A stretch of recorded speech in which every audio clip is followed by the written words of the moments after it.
Welcome back to the Grind, Sleep, Repeat podcast. In today's episode, we are going to be talking about what we would have done differently if we were to restart our fitness journey.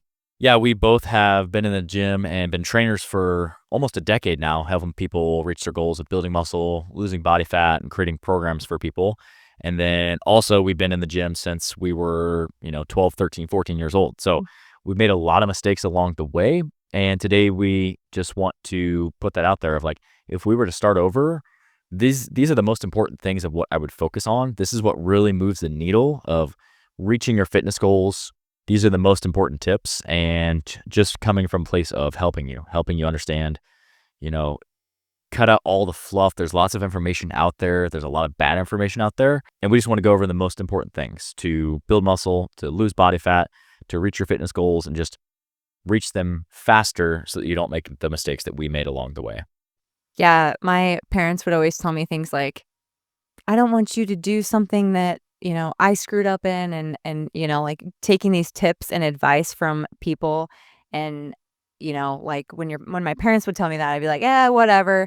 But now, being as we get older, we've learned from our mistakes, and I think it is important to learn from others. Yeah, so hopping into our first mistake that we made in the past would be not focusing on strength. So, I know when I first started strength training, I wasn't sure what that looked like. And I was scared as a woman. I was scared to get big and bulky and lift heavy.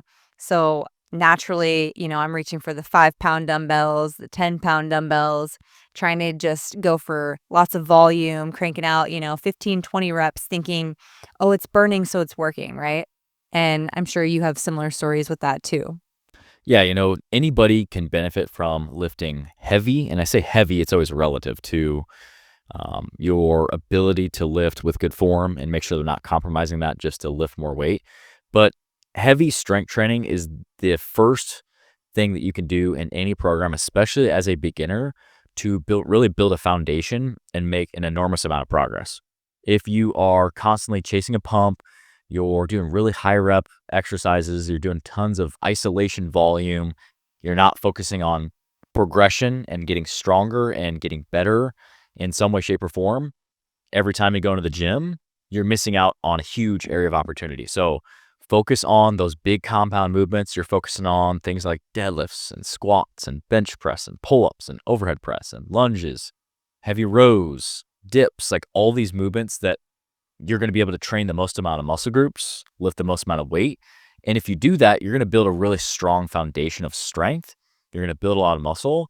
And no matter if your goal is to lose body fat or build muscle or whatever it is, that's going to help you down the road, not only with your general health and well-being, but you're also going to develop this base of muscle that's going to create a really healthy, high-functioning metabolism. So that's going to allow you to eat more food. It's going to allow you to lose more body fat and maintain leaner body fat percentages because you're burning more calories at rest. So strength progression is the first thing that make sure you're not making the mistake of not focusing on strength.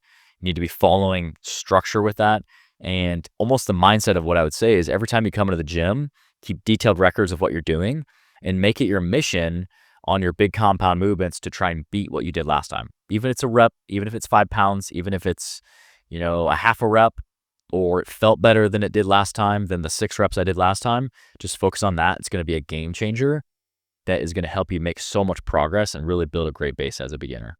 Yeah, and kind of back to what I was saying too with starting with those like 5 to 10 pound dumbbells. There's nothing that says that that's wrong because everybody has to start somewhere. But when we pick those same weights up every single time, that's what I'm saying. You need to reach for, instead of doing 5 pounds, reach for the 15 pounds. If you do the same weight each day, each week for months and months, you're not going to see the same effects as if you progressively overload those muscles and keep track of how much you're lifting and you start to lift heavier. And like I said too, you're going to feel in your brain, as women, we think, oh, we're going to get bulky, we're going to get big because I'm picking up these 40-pound dumbbells. But it takes a lot of energy and a lot of effort to get big. You got to be eating a lot. You really got to prioritize strength and lifting super heavy. So you're not going to get big, you're not going to get bulky just by progressively overloading those muscles. You're going to get that tone look that everybody is trying to achieve. Yeah, and muscle tone comes from having more muscle mass and being leaner, having less body fat. So there's no such thing as like muscle tone. So exactly to Alyssa's point, like if you create and build some muscle through heavy strength training, you're going to have more muscle tone. Basically, your muscles are just going to show more because you have more muscle. So strength is our number one or first tip that we want to talk about. It has to be in anybody's program. I don't care if you're 12 years old or if you're 72 years old, like you're 85 or 90. There needs to be strength in your program. You need to focus on getting better and constantly stimulating your muscles because that's the only way that they're going to grow, that you're going to get stronger, and that you're going to make progress. So kind of building off of that, the second mistake that we made, especially as beginners, was thinking that more is always better in the gym Yeah. and that working out 7 days a week is the fastest way to reach your goals. And, only up until the last couple of years have we started consistently taking a rest day. We spent years and years and years lifting 7 days a week, not just working out, lifting 7 days a week. Yeah. So, currently we work out 6 days a week. We do take a full rest day. And in my opinion, in our own program, and then also in what I see with a lot of the clients that we train, taking a dedicated rest day is almost like taking one step back so that you can take 3, 4, 5 steps forward. It doesn't set you back. It allows your body to recover because when we're coming to the gym, more fatigue, more muscle breakdown is not always better. There's a certain amount that it just becomes too much. So if you're constantly feeling fatigue, constantly breaking down your body and you're not recovering, you're not going to make progress. So we found that a more structured approach, more intense approach, and by strength training or working out 6 days a week allows us to have 6 workouts that are really good rather than we start to get fatigued and then weeks go on and then maybe only 3 or 4 of those workouts are good and the other ones are just kind of like we're there. We're not mentally, in it. We're not really pushing our bodies to see the change that we want. So less is more, especially as a beginner, and the structure really can make a world of a difference, making sure that you're following a structured plan. Yeah, and we currently, like you said, we're doing 6 days a week, but me personally, my workout split is either 4 to 5 days of strength training, and then the other 1 or 2 days is cardio. So, it's a balance of getting in the cardio and the strength training, whereas before, when I was in here 7 days a week, I was doing all of that. I was strength training 7 days a week and implementing the cardio probably 3 times a week on top of all of those strength training sessions too. And then you're adding in the diet, so you're putting a lot of stress on your body, and granted, probably in your 20s, your body can withstand some of that, a little bit better than it can as we start to get older. But, why would you want to overload the body and put more stress on the body when it's unnecessary? It doesn't need to it doesn't need to happen. And spending hours and hours in the gym, I mean, there's times where I'd be in the gym for like 3 hours because it would take me at least an hour and a half to get through my full workout strength training session, and then you gotta implement in that cardio session and warm up for that and get through that. So, you're in the gym for like 3 hours, and it's just not realistic, and, that's definitely something that we've learned over time too, and especially as we've gotten older and we have kids and families, but most importantly is the recovery aspect of that. You're putting in all this volume, and especially if you're hitting, each muscle group twice a week, and then you're implementing in more volume because you're in the gym for 3 hours, you're doing a lot more, your body's not recovering. Yeah. To that point, I just had one of our online clients. I did a check-in with him last week, and he just got started on a program. He's seeing good progress, and one thing that he mentioned that I want to highlight here is he said, I think I was doing too much volume, too many exercises, and I was carrying too much fatigue.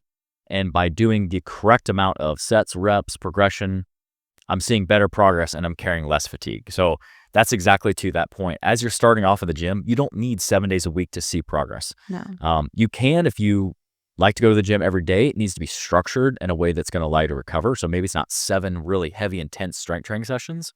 But, generally I would say beginners can see awesome progress on 3, 4, maybe 5 workouts a week.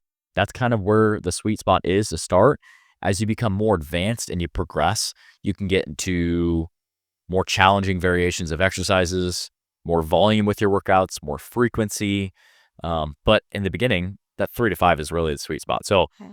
make sure that you are doing a program that makes sense, that you Mhm. are not overtraining, that you're not under recovering. And a lot of times people say overtraining. We've done a full podcast on this. I don't think necessarily overtraining. I mean, you can reach it. You definitely can. Most people are just not recovering properly. So that's also a big point to make sure that you're recovering enough. We'll talk about some stuff that's going to help with that later in the podcast. But I would say 3 to 5 is a great place to start. You can see awesome progress as long as there's progression, as long as there's structure.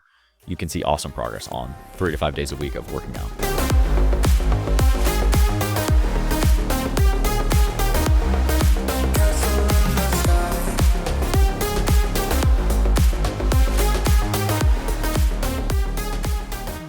We are doing a 25% off Memorial Day sale this weekend.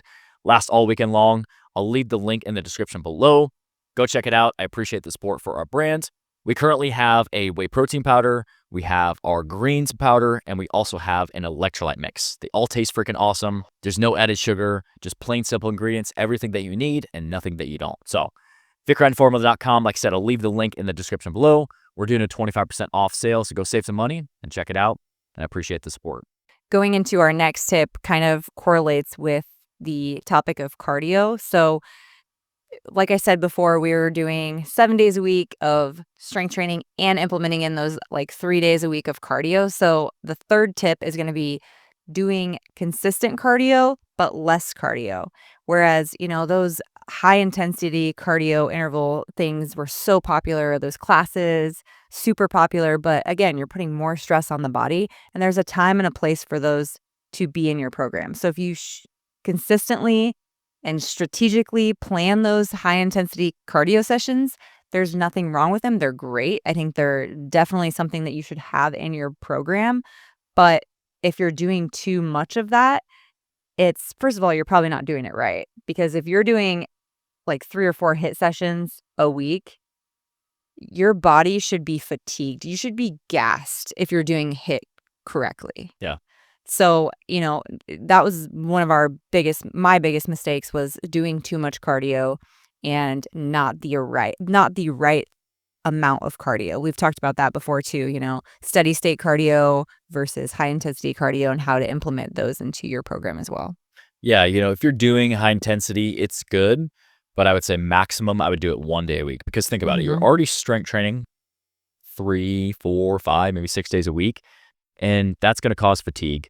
The high intensity cardio is going to cause fatigue on your muscular system, on your nervous system, System. break down a bunch of carbohydrates that's stored in your muscle in the form of glycogen. So it's taxing on the body. If you do it every day, it's going to negatively impact your strength training, which is probably the most important thing in anyone's program. So it should be an addition to your program. It shouldn't take away. So you can do high intensity, like Alyssa mentioned. I would probably just do it 1 day of the week. And then the rest of your cardio sessions should be more aerobic. They should be something where you're able to hold a pace for consistent 20, 30, 40 minutes or even more. That's going to help you improve your aerobic base. It's going to help you really build endurance and really help you build a really high quality functioning cardiovascular system.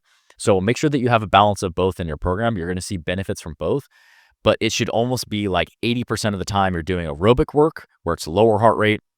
And then that 10 to 20% of the time should be more of your high intensity. Like I said, do 1 session a week. You're going to see awesome benefit from that because there are lots of benefits in improving VO2 max, just improving your anaerobic threshold and your anaerobic efficiency. But Fat loss. yeah, but doing that all the time, it's going to be too much on your program. So balancing cardio and strength training can always be a little tough. Say that you are training for a race, you're going to do a half marathon or a marathon. Yeah, there's going to be more cardio in your program and probably less strength training. Mhm. But we are big advocates that you should always have strength training. You should always have cardio, even if you're trying to gain weight. Those two things should always be in your program. And training in a hybrid style is something that is just going to be good for your overall health, good for your performance-based goals, and is going to be good for reaching your body composition goals as well. Yeah, and like I said, with that high intensity training, when you're doing it that one time a week, you shouldn't be able to do 10, 15 rounds. Like, you should only be able to do a few rounds if you're exerting the appropriate amount of energy. Like, it should be balls to the wall, whether it's on a bike, whether it's on a rower, whether you're running, whatever it is you're doing, you should be increasing that heart rate and going as fast as you can and then bringing that heart rate back down. So you should not be able to do more than a few rounds on those types of exercises. So we've talked a lot about training. Let's talk about some nutrition. Let's talk about some recovery and some mistakes that we've made there.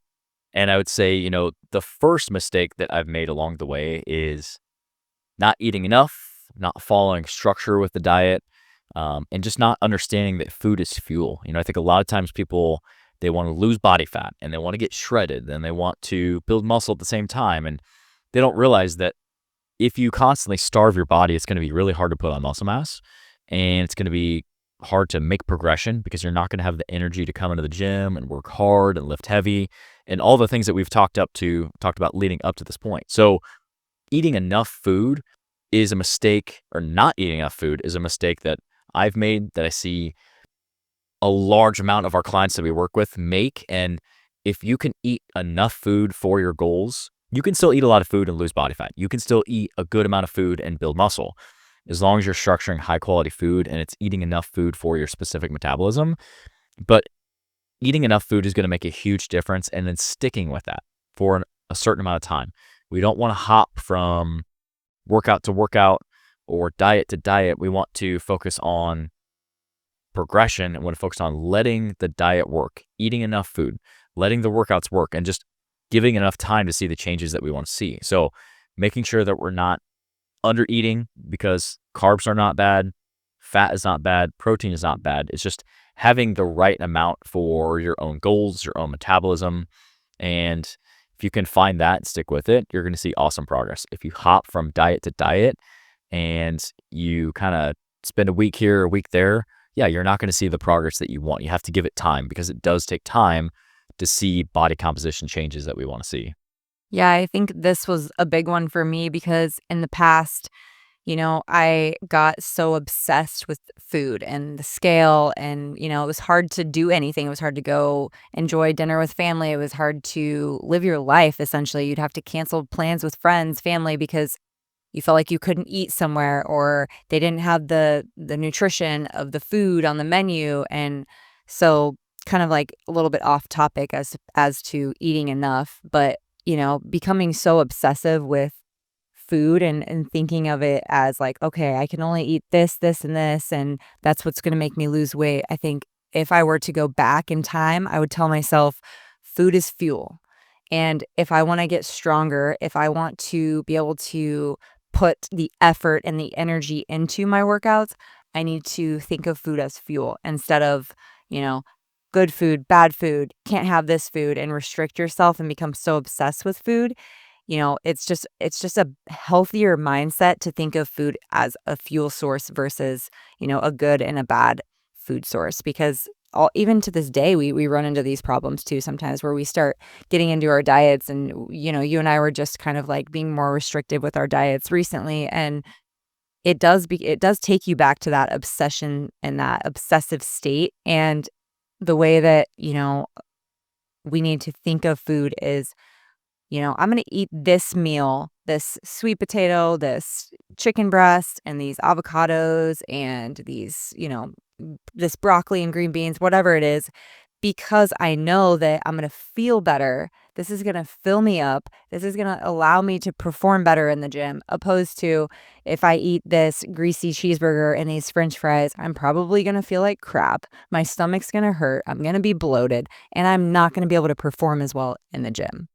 Yeah, it's all about, like you said, fuel. And if you can change your mindset from that, because in the beginning, when you start working out, you're going to see rapid changes, especially if you're following a program. And it becomes this like, I want to achieve this look in a mirror. I want to achieve this weight on a scale. And it becomes very body composition focused Aesthetic. or weight focused, very aesthetically focused. Yes, exactly. So if you can change that mentality of like good food, bad food, and really label it as that, you're going to thank yourself down the road, Yeah. because it can cause a lot of issues with you emotionally and mentally, and it's something that I think we've both struggled with, so we have a strong opinion about it. So, yeah, looking at food as fuel has really changed the way that we look at food. And I'm not going to say that we're perfect. We still struggle with this. We have body dysmorphia, both of us. It's something that is very real and affects a lot of people. And that's something that I want to caution people with, understanding that, you have to be proud of the progress that you make, and you have to focus on your goals. Don't compare yourself to others, and fuel your body with high quality food. Making sure that you're eating 1 gram of protein per pound of body weight every day, making sure that you're eating enough high quality carbohydrates, things like potatoes and rice and fruit, and getting enough high quality vegetables in your diet, getting enough healthy fats to where you're going to be able to maintain good hormones and not feel like a zombie all the time. These are principles that are in every one of our clients' programs, but it's something that it really does go a long way to the sustainability and the longevity of our health and fitness goals. This is something that should add to your life. It should not take away from your life.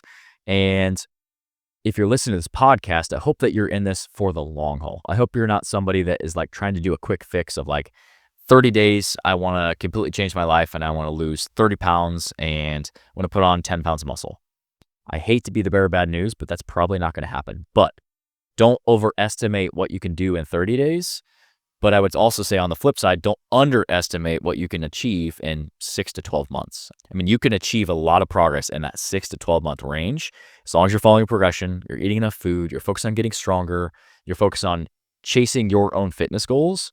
I mean, you can see some awesome, crazy progress, especially if you're new to the gym. Like, it's a time to focus. It's a time to create sustainability and structure. And if you do that, like, you're going to be blown away at the progress that you can achieve by following that structure.